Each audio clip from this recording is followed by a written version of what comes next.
Feel free to check out my TeePublic after the video, and support me on Patreon. Watch till the end of the video for more. Published in 1973, Japan Sinks by Sakio Komatsu is one of the most beloved novels from Japan. As the name suggests, it's a story of massive earthquakes and tidal waves that bring about the destruction of Japan. While the Japanese government does everything in their power to save everyone from such a large-scale disaster, the novel can be interpreted as a reflection of the Japanese economy during the 1970s, and the politics associated with it. It would spawn 2 feature films, 2 television shows, and a parody that also spawned a feature film. Put on your life vests, ladies and gentlemen, as I will review every adaptation of Japan Sinks.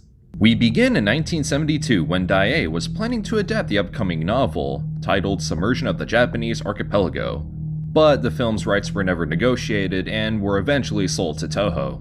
Which brings us to the 1973 film Submersion of Japan, directed by Shiro Moritani, who got his start working as an assistant director to Akira Kurosawa on Yojimbo. It stars Keiju Kobayashi, who you may know as the Prime Minister in Godzilla in 1984, as well as Hiroshi Fujioka, who you may know as the first actor to play Kamen Rider, as well as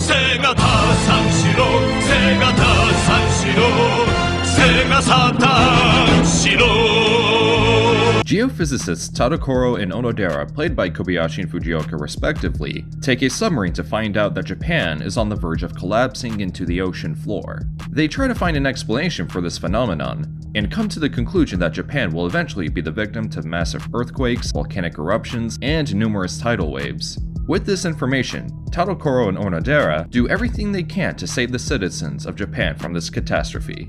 The characters are very memorable, each with their own charm and personality. Imagine something like Shin Godzilla, but executed more beautifully, and the characters come off as being more down-to-earth. And most definitely Tadokoro, played by Keiju Kobayashi, as I find him to be an incredibly underrated actor who's had fantastic performances in films like Battle of Okinawa and Happiness of Us Alone. Fujioka's portrayal of Onodera does make for an excellent contrast to the more serious Tadokoro compared to his laid-back demeanor. It's like whenever they're on screen, they try to one-up each other about who can be the better actor. And I definitely cannot forget about other great performances by such legendary actors like Ayumi Ishida and Tetsuro Tanba. And as weird as it sounds, the extras are outstanding. They play a huge part in making this film very convincing, even during scenes where some of them are on fire and even get punctured with falling shards of glass. Damn. The scoring by Masaru Sato really makes this film frightening at times.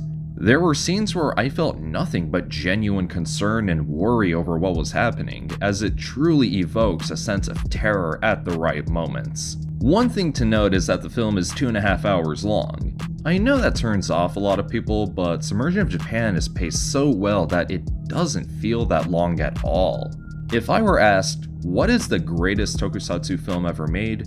This would definitely be it. The special effects were done by Toriyoshi Nakano, who did the effects for a good portion of the later Showa-era Godzilla films, and they are truly what make this film. This movie aged beautifully, and that really goes to show how much care and effort were put into the effects. Sure, with tokusatsu you can figure out how certain aspects were done, which is part of the magic, but there were times where I couldn't even figure out how they did some of the effects. There were even times where I had no idea miniatures were being used until later viewings. For 1973 no less. Now that is an accomplishment. To put it short, Submersion of Japan is a masterpiece. It is truly tokusatsu at its best. Now, if only a company like Arrow Video would release it and make it accessible here in the West. Speaking of which, Submersion of Japan did make it to America under the name Tidal Wave, and was released in 1975 by Roger Corman's New World Pictures. However, the film was severely cut down from 2.5 hours to just 1.5 hours, with added footage of Lauren Green as a United States ambassador, as well as other American actors. It's fallen into obscurity these days, and judging by the picture quality, you can tell no one really bothered to remaster this one. Probably because you can't even see a damn thing at times, and everything just has this blue tint. And geez, I knew they were gonna cut some footage before going in, but I didn't expect the aspect ratio to get involved. And as you would imagine, the dubbing is pretty bad. Okay, they're going to die. Tadokoro sounds out of sync for a good amount of the film.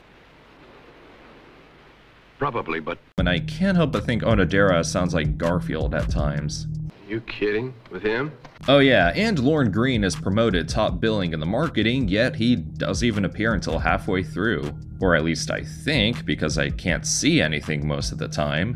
His role is basically, we must help Japan because we're America, god damn it, we must help everyone, and they don't do shit. Apparently New World Pictures did release the uncut version of Submersion of Japan with subtitles for a limited theatrical run, but it was pulled short. Film historian Stuart Galbraith speculates it was either due to a legal issue with Toho or an issue with the MPAA, which may have to do with the film's graphic content, and how different rating and censorship guidelines are between those in Japan and America. Another thing to note is that author Bill Warren claimed to have seen it before the Tidal Wave edit was released. But anyway, if you had to pick one, definitely go with the original. Toho also co-produced a television series for Submersion of Japan with Tokyo Broadcasting System titled Submersion of Japan, the television series. Not much info on this one, other than that it was made in response to the original film's popularity and ran for 26 episodes from October 1974 to March 1975.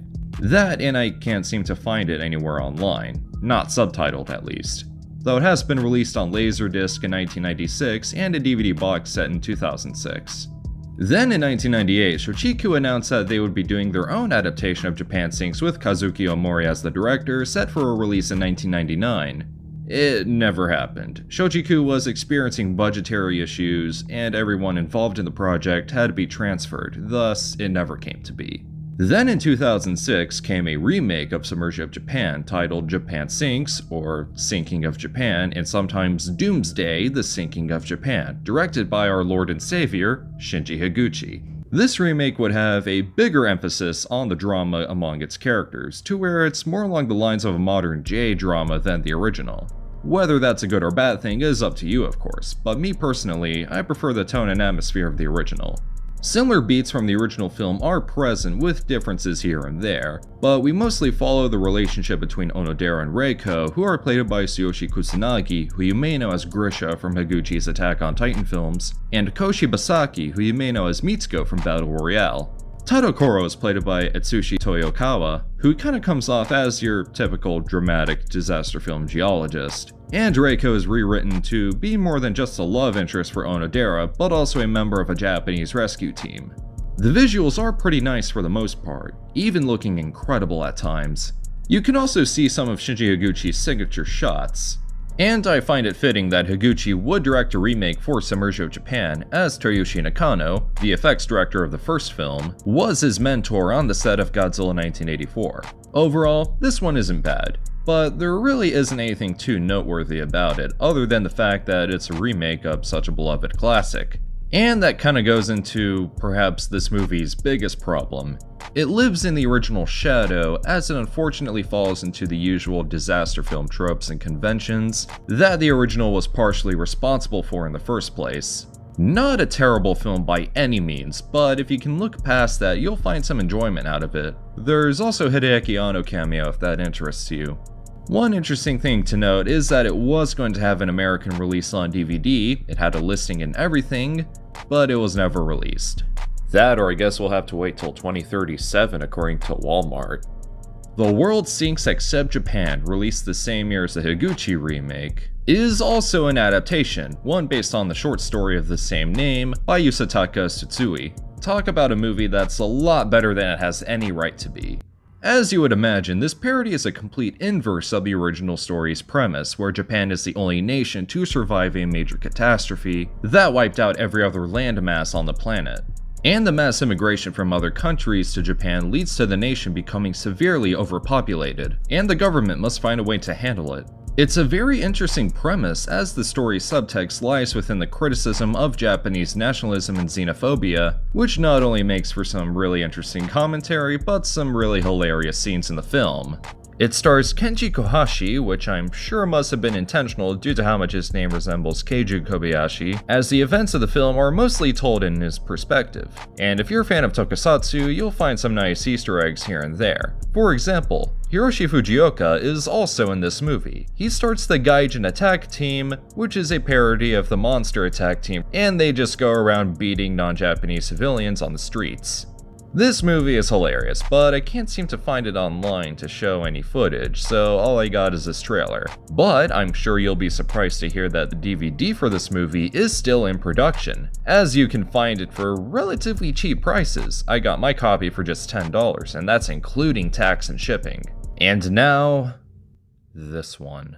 When I heard that Masaaki Yuasa would be directing a modern retelling of Japan Sinks, I was very interested. Granted, I've only seen Devilman Crybaby, which I liked, and I do hear he's got some other great stuff.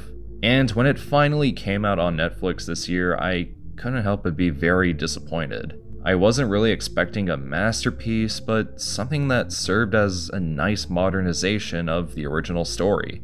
But what we ended up getting was a poorly misguided reimagining that completely lacked the soul, spirit, and subtlety that made the original story so compelling in the first place. In fact, I was going to make this video back in July after this anime came out, but it was just so underwhelming that I didn't think it was worth talking about. Now, the first episode is alright. There's some good setup here and there, and that's pretty much it. The violence does get a bit too over the top, which I'll get more into later. Then the next few episodes are devoted to this subplot that ends up serving no real purpose to the story, as we're also introduced to cardboard cutout characters, like this one guy's personality is that he's a vlogger. This other guy's personality is that he makes music. And Dad's personality is Dad. And it is in this subplot where we see Onodera, who is reduced to an incredibly minor role with the non-existent character of Tadokoro, and it adds absolutely nothing to the story. Nope, just a paralyzed mute guy who was called crazy for saying that Japan would sink, but hey guys, his name is Onodera, just like in the original. You see? Isn't this clever? Can't have Japan sinks without Onodera, right? Right? Side note, Jekkencore's commentary on this anime is hilarious. The middle part is where things kinda get good, emphasis on kinda, but then takes another drop and things just get so boring. And the ending basically consists of the deaths of the paper-thin characters we've been following up to this point, and there's a shark, Sayonara Jupiter reference. I appreciate it having a more happy ending, but it honestly doesn't make up for everything that has happened between the first and last episodes. It basically tricks you by having the strongest parts of the story take place at the beginning and end, just to make you think the whole thing was good, which it definitely just wasn't. I talked about how in my Ideon review that if you're gonna kill someone in your story, you have to do it right. Japan Sinks 2020 does it the wrong way. Death just comes out of nowhere because it wants to shock for the sake of shock. And other times, right-wing characters have at least some form of development, they're killed off almost immediately. I get the characters are supposed to be portrayed as just normal, ordinary people who aren't really that special to the world, but the show doesn't put enough effort into them in order to make them come off as genuine or compelling. I remember seeing people rave about how emotional this anime was as soon as it came out, and I did not feel any of it. I just found it to be totally lifeless. Again, the soul just wasn't there. And if you like it, then more power to you. Having a Japan Sinks story centered on a family that's trying to survive this type of incident is an interesting concept, no doubt about it. But the execution was very bare bones. Overall, this is easily the worst adaptation of Japan Sinks by far. I definitely wouldn't recommend it. To pretty much break it all down, if you're wanting a more modernized version of the original story with a nice spectacle, your best chance is the Higuchi remake. If you're wanting something that's not totally grim through and through, but still something that's thought-provoking, the parody is a nice watch. And if you just want to experience the story in the best way possible, as in the way it was meant to be experienced, while also witnessing one of the finest achievements of Japanese cinema, then by all means, please watch the original from 1973. Anyway, hope you all enjoyed, and definitely consider supporting me on Patreon, where for a single dollar, your name can appear at the end of every future upload. Other than that, you can also get early access to videos, exclusive content, commissioned video requests, and receive a t-shirt of your choice from my TeePublic. Once I reach enough patrons, I'll review the Yokai Monsters trilogy. So if that's something you like to see, then go support me on Patreon. I also want to give a big thank you to Patrick Galvin of Toho Kingdom for some of the info. Feel free to like, share, comment, subscribe, all that good stuff, and this is TitanGoji, signing off.